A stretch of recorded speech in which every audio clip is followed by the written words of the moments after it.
Okay, the first thing I wanted to tackle before we actually go into the actual mix are a couple of chord moves. The first is the exchanging the 1, the B, with this G sharp minor, the 6.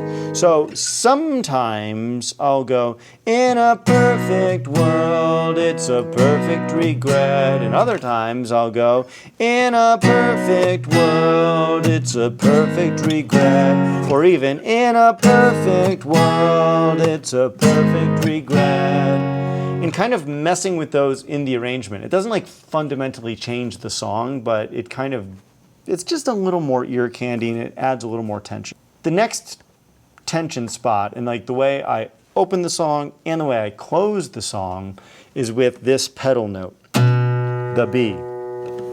So listen to the difference between you got me so upset, I'm down but not beaten yet, versus you got me so upset, I'm down but not beaten yet. You have this real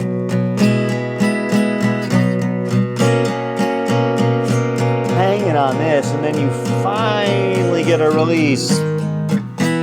Whenever you can move away from your root chord positions, do it. Okay, so here's my workflow going from Logic, where I do all of my demos, to Pro Tools, where I either get the in-the-box stuff prepped for mix, and or to the live musicians and into the recording studio. So here's the down-tempo dream beat broken out into its individual parts. Never just drag a loop in and then print it with all of the different drums on it.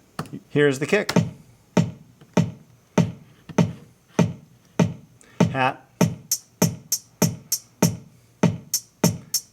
Snare.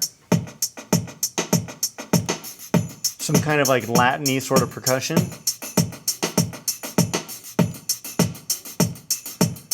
Here's that percussion by itself. I forget if that made the final mix or not, we'll have to check. Here's hat. I call this loop bloop. Again, very strange, very off balance. If you count 4, there's no discernible backbeat except for a kick drum. 1, 2, 3, 4. 1, 2, 3, 4.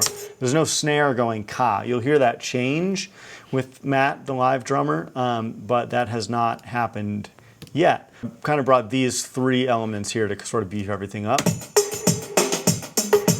1, 2, 3, 4. Still no backbeat. And then just the same stuff that you heard over at the lab, which is this bass pedaling on B to open. I'm calling them the U2 guitar highs. And then my kind of crunchy guitar doing those inversions.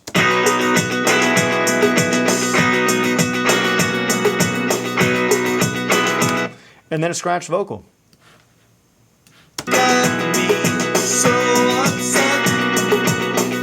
I'm down, but not beaten yet. Bridge real quick before we go into Pro Tools. Find these big chords.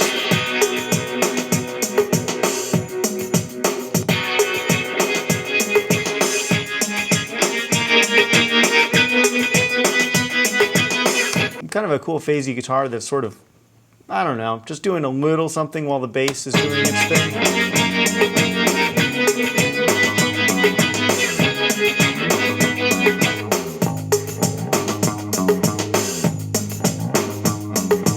That's me on bass, and you'll hear Phil on bass doing a much better job than me, because he's a professional bass player and I'm a bass enthusiast. Okay, now to Pro Tools. Wait, one thing I forgot. How the heck do you get to Pro Tools? I just learned this and it's amazing. Highlight all your tracks, make sure they're labeled properly so it's easier for you to organize. And go to Export, go to Audio Files, and it'll literally just do it for you. and it'll put it in your bounces folder. Again, I'm not going to do it, but either bypass your effect plugins, or if you have stuff on the channels that you want to print onto the tracks, uncheck it, whatever you want to do. I do both, depends on what it is. So now let's go to Pro Tools. Here's what we have. So the kick is gone, some of those snares are gone, and one of those hats is gone. Here's the live kit.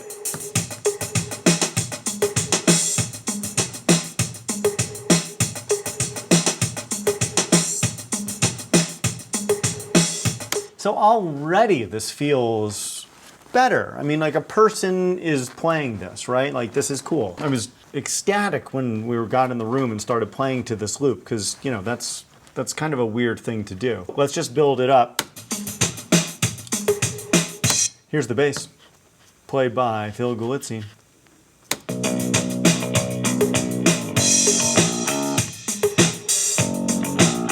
Verse.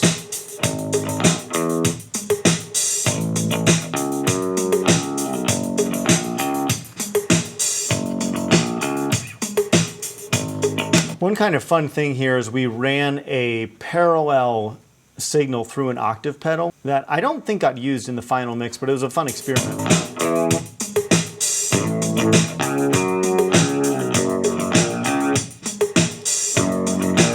Here's without. One thing on the bass and drum, so what I've been doing for this project is even before the coronavirus, Matt, Phil, and we'd go to a recording studio, either James Meters or Sean O'Brien's, and do the basics, and then I would actually send the basics out to Adam Tressler and Nira Russell to record in their home studios and send them back. So when COVID-19 hit, we kind of had this thing already in place, which was extraordinarily fortunate. So here are the guitars that Adam sent. Usually he does like one part doubled so we can throw it around in stereo. So here's the acoustic guitar.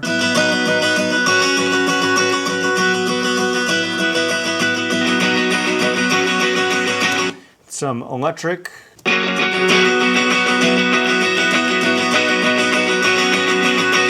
We're just like creating a wall of sound here.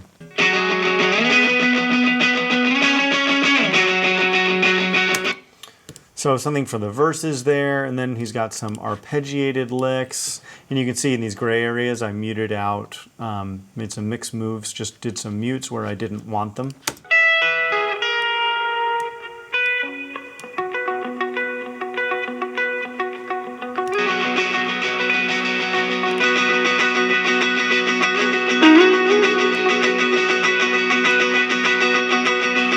So already we're like building this wall of sound, and we're not even finished with the guitars yet.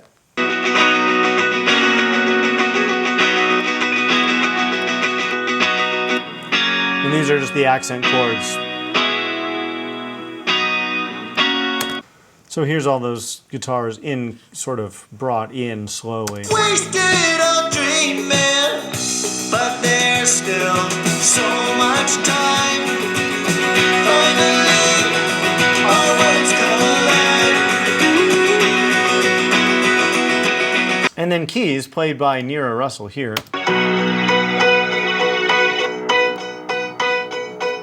A piano. Another piano.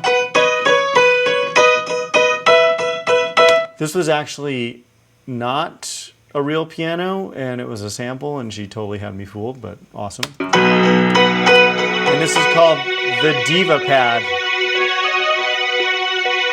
Love it. Here it is with just the keys. Yes, in a perfect world, it's a perfect regret. In a perfect world, it's a perfect regret. Breaking the dirty calls, walking the quicksand beach, anytime or anyone. These effects I have on the voice are just temporary. They were just for me to work. I like to have a little reverb while I sing. Where I'm going, I look around and I see I don't know my country. You and me, I confess, we're one, but I can't stay and rest. Lay with me.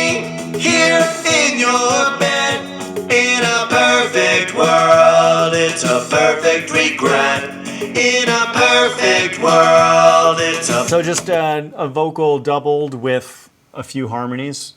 Pretty standard for me. Here's kind of the whole thing. Guitars.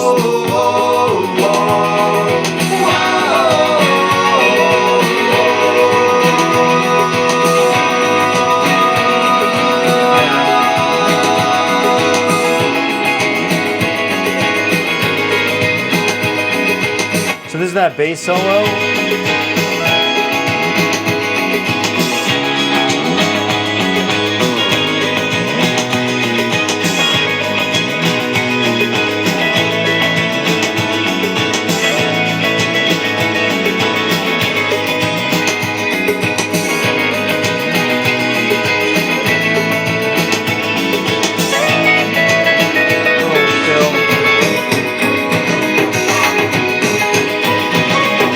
I need to go back home, back where I lived and remember. And then now it's the third verse, and we're like, or sorry, the fourth verse. So we're like crushing now. Say the words